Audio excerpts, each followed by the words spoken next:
My dear friends, as the habit dictates, today I want to shoot you this little video. How can holistic approach to life prevent a fall?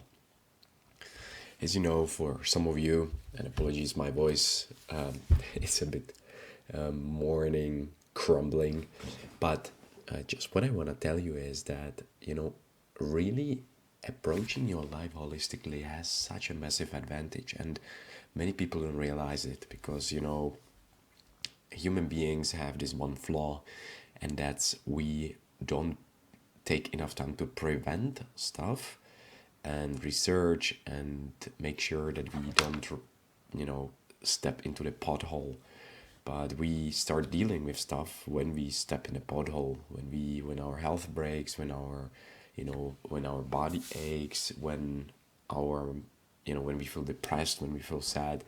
And this is what I want to encourage you today. I really want to encourage you to start thinking a little bit preventively, and that's what led me into fitness, because eventually I wanted to be bigger, I wanted to be strong, and as you can see already, my watch is telling me I burned 600 calories this morning because I exercised. I had my healthy celery juice. I did some meditation, and I really want to bring this home because, again, I'm an advocate of simple stuff. So I don't want to complicate it for you because I'm sure you're busy like myself, have a lot on your plate already. And when I started exercising, when I started taking care of my health and really focusing on my mindset, I tried to find hacks, if you will, but shortcuts that will take me there faster. And you can sit meditating 1 hour, you can meditate 7 minutes really focused, and the same goes for exercise. I gone are days when I used to exercise 1 hour, 1.5 in the gym. I build a gym at home, I have sauna at home, and again, I know not everybody's lucky or fortunate enough to have that at home, but even if you can, you can buy some equipment and have it home, cut down the travel time, which requires to go to the gym. Also, going for a walk is super powerful. So, but anyways, Gretchen Rubin said, "A stumble may prevent a fall." And I just want to hang on this little quote a little bit because when I saw it this morning, I realized it's such a drive in my life, exactly this one thing. Because for me, health is the number one thing, I would say.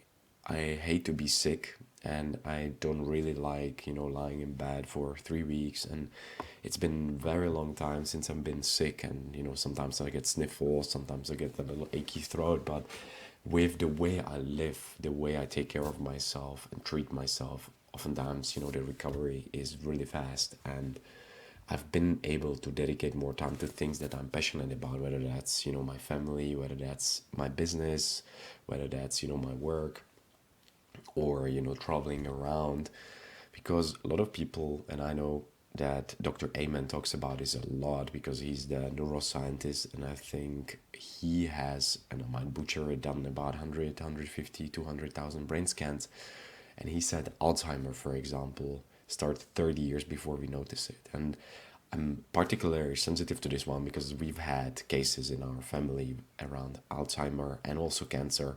So I really try to make sure that I'm focused on these topics and that I'm already starting now, 30 years before I'm older gentleman, that I already take care of myself. I detox. So I mentioned, a couple of things. So holistic health has multiple facets. In my opinion, it starts with mindset. It starts really training your life in the way you think, your mindset, playing the long game. And playing the long game as well, making sure that you're kind to yourself, you pat yourself on the shoulder, you say you got it, you can learn, you can improve, but also that you have the patience with yourself when you stumble and when you fall and when you make a wrong career choice or when you are angry in the moment.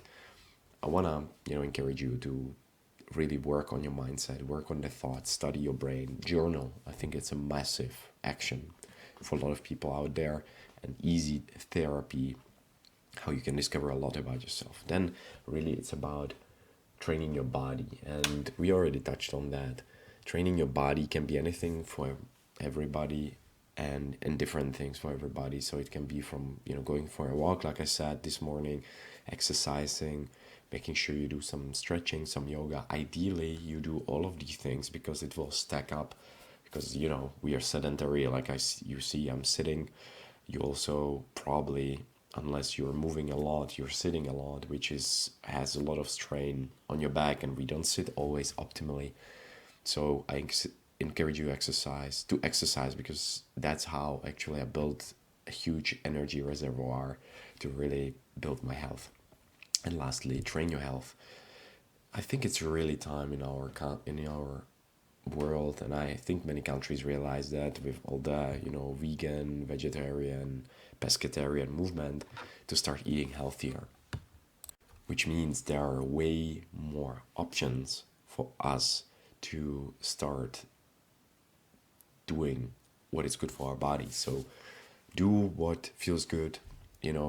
Make sure that if your neighbor eats meat and you have a problem with meat, don't eat meat. But if don't do things because other people do it because of yourself. Be smart, study the environment, study the market, see what feels good for you. And overall, use every opportunity to build your health up. I really couldn't stress this more. Build your holistic life up. Take care of your health, take care of your energy, and take care of your mindset. So guys, there you have it. Radiate energy. Make sure you manage and defeat diseases and lead a fit life, because until you stay strong, you can do more stuff. Until you sacrifice your health for things that diminish your mindset, break your health, your physical health, and diminish your health and the way you eat, influences and impacts the way you feel. So stay awesome, and until the next time, I see you soon.